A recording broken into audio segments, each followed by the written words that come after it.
여호수아서 19장 24절부터 51절입니다. 먼저 19장 24절부터 31절입니다. 다섯 번째로 아셀 자손 지파의 각 가문의 몫을 결정할 제비를 뽑았다. 그들이 받은 땅은 헬갓과 할리와 베덴과 악삽과 알람멜렉과 아막과 미살이며 서쪽으로는 갈멜과 시올림낫과 만난다. 거기에서 해 뜨는 쪽으로 벳다곤을 돌아서 북쪽으로 스불론과 입다엘 골짜기를 만나고 베데맥과 느이엘에 이르러서 왼쪽으로 가부를 지나며 에브론과 르홉과 함몬과 가나를 거쳐 큰 시도네까지 이른다. 또 그 경계선은 라마 쪽으로 돌아서 요새화된 성읍 두로에까지 이르고 호사로 돌아서 악십 지방에 이르러 지중해가 그 끝이 된다. 또 움마와 아벡과 르홉이라는 22성읍과 그 주변 마을들이다. 이것이 아셀 자손의 지파가 그 가문을 따라 유산으로 받은 성읍과 그 주변 마을들이다. 19장 24절부터 31절까지의 해설입니다. 아셀 지파가 받은 땅의 분배를 다루고 있습니다. 아셀 지파는 이스라엘 북부의 풍요로운 평야 지역을 유산으로 받았으며 이는 두로와 시돈과 같은 중요한 해안 도시들 그리고 지중해를 따라 내려오는 해안선을 포함합니다. 이 지역은 비옥한 땅으로 농업과 무역에 유리한 조건을 갖추고 있었습니다. 이러한 분배는 창세기 49장에서 야곱이 아셀을 축복하며 아셀이 먹는 것은 기름진 것이요 왕의 수라상을 차리리라고 예언한 말씀의 성취를 보여줍니다.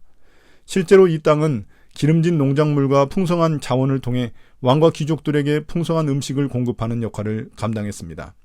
아셀 지파의 위치는 단순히 경제적 축복만을 의미하지 않습니다. 그들은 이스라엘 북부 경계의 요충지로서 외적의 침입을 막는 중요한 방어선 역할도 했습니다. 본문에 기록된 아셀의 도시들은 전략적으로 배치되어 북쪽 국경을 지키는 데 필요한 기반을 제공했습니다. 하지만 동시에 아셀 지파는 두로와 시돈과 같은 이방 문화와 접촉이 많은 지역에 거주했기 때문에 그들이 신앙적 순결을 유지하기 위해 지속적으로 노력해야 했음을 암시합니다. 19장 32절부터 39절입니다. 여섯 번째로 납달리 자손 차례가 되어 납달리 자손의 각 가문의 몫을 결정할 제비를 뽑았다. 그 경계선은 헬렙과 사하나님의 상수리 나무로부터 아다미 네겝과 얌느엘을 지나 랍굼까지이며 그 끝은 요단강이다. 또 그 경계선은 서쪽으로 아스노따보를 돌아서 그곳에서 훅곡에 이르고 남쪽으로는 스불론을 만나서 서쪽으로는 아셀을 만나며 해돋는 요단강 쪽으로는 유다와 만난다.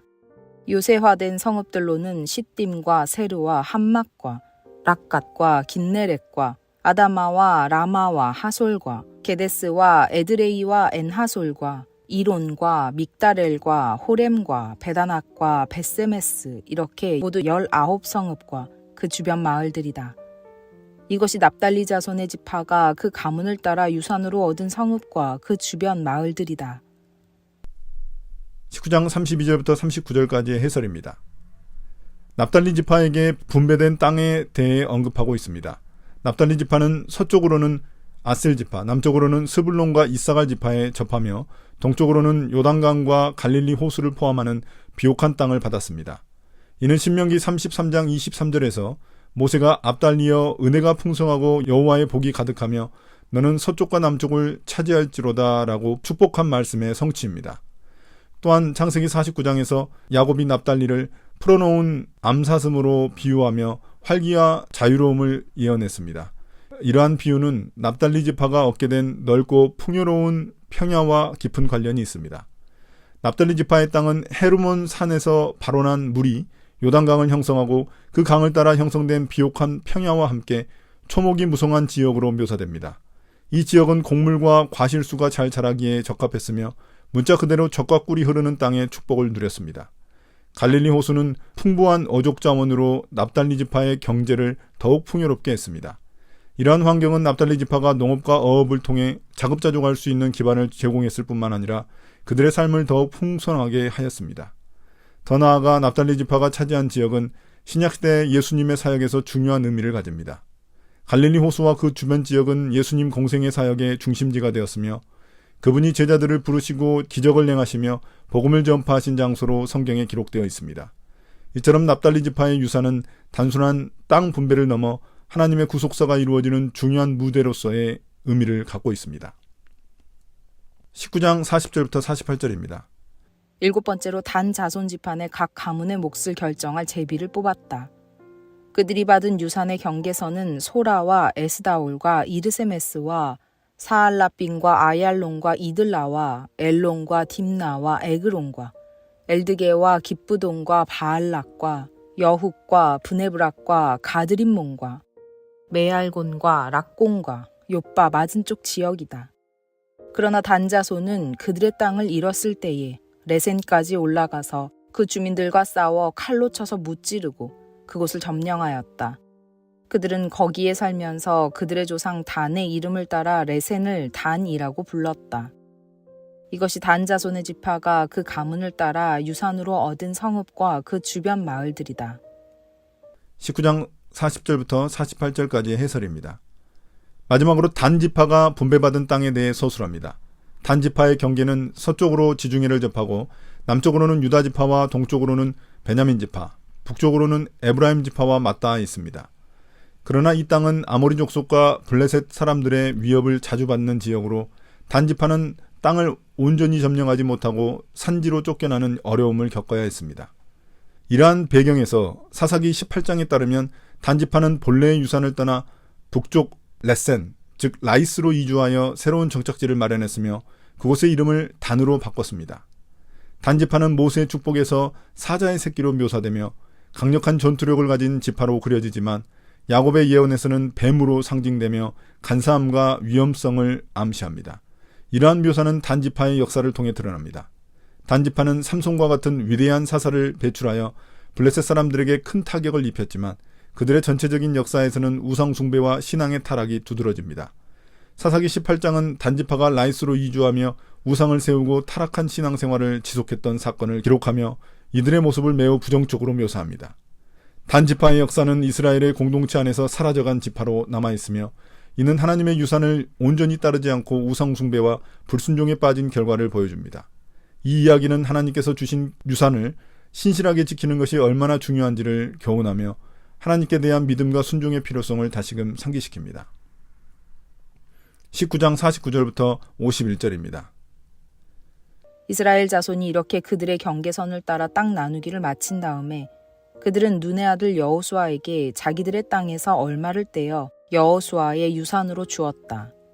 그들은 주님께서 말씀하신 대로 여호수아가 요구한 에브라임 산간 지방에 있는 성읍 딥낫세라를 그에게 주었다. 여호수아는 거기에 성읍을 세우고 그곳에서 살았다. 이것이 엘르아살 제사장과 눈의 아들 여호수아와 이스라엘 자손 지파의 족장들이 실로의 회막문 곧 주님 앞에서 제비를 뽑아서 나눈 유산이다. 이와 같이 하여 땅 나누기를 모두 마쳤다. 19장 49절부터 51절까지의 해설입니다. 이제 이스라엘의 모든 지파가 기업 분배를 마친 후 지도자인 여호수아가 마지막으로 자신의 땅을 받는 이야기를 기록합니다. 여호수아는 본래 에브라임 지파에 속했지만 하나님께서 그의 믿음과 충성을 보시고 특별히 그에게 기업을 주셨습니다. 이스라엘 백성들은 자발적으로 여호수아에게 땅을 분배했으며 여호수아는 에브라임 산간 지방에 위치한 딥낫세라를 요청하여 기업으로 받습니다. 그는 그곳에 성읍을 세우고 죽을 때까지 그곳에 거주하며 하나님의 약속을 누렸습니다. 이 장면은 여호수아가 자신에게 주어진 기업을 통해 하나님의 은혜를 겸손히 수용하고 분배의 공정성을 스스로 입증한 사건이라고 볼 수 있습니다. 본문은 또한 이 땅 분배가 엘르아살 제사장과 여호수아, 각 지파의 족장들이 참여한 가운데 회막, 즉 주님 앞에서 이루어진 공정한 절차였음을 강조합니다. 이는 단순히 인간의 의진한 계획으로 이루어진 일이 아니라 하나님의 주권 아래 모든 것이 진행되었음을 나타냅니다. 제비를 뽑는 방식은 하나님의 뜻을 구하고 그분의 계획에 따라 분배를 실행한 중요한 행위였습니다. 이로써 하나님께서 이스라엘 모든 지파에게 땅을 나누어 주셨음을 확실히 보여줍니다. 결국 땅 분배는 하나님께서 주신 약속의 성취이자 이스라엘 백성들에게 주어진 책임의 시작이었습니다. 그들은 받은 기업을 차지하고 후손들에게 유산으로 물려주어야 했습니다. 이 과정은 단순히 물리적 땅의 분배를 넘어 하나님의 언약 백성으로서 주어진 사명을 완수하는 일이었습니다. 여호수아의 순종과 백성들의 협력은 하나님께서 이스라엘을 향해 갖고 계신 크신 계획의 일부로 이 모든 일이 하나님께서 친히 이끄셨음을 상기시켜줍니다. 오늘 묵상입니다. 오늘 말씀은 하나님께서 이스라엘 백성들에게 약속하신 땅을 공정하게 분배하고 신실한 지도자들을 통해 그 약속이 성취되는 과정을 보여줍니다. 갈렙은 헤브론을 점령하는 것으로 땅 분배를 시작하여 여호수아가 딥나세라를 기업으로 받은 것은 믿음과 용기로 시작하고 책임으로 마무리하는 지도자의 모습을 강조하는 것입니다. 하나님 나라는 갈렙과 여호수아 같은 신실한 지도자들을 통해 굳건히 세워집니다. 이들은 자신들의 사명을 끝까지 완수하며 하나님의 백성을 위해 헌신했습니다. 오늘날 우리도 하나님 나라를 위해 신실하게 헌신하며 주어진 역할과 책임을 끝까지 감당하는 믿음의 사람이 되어야 합니다. 하나님이 우리에게 주신 하나님 나라의 복은 단순한 축복이 아니라 그에 따른 책임과 사명이 함께 주어진다는 것을 명심해야 합니다.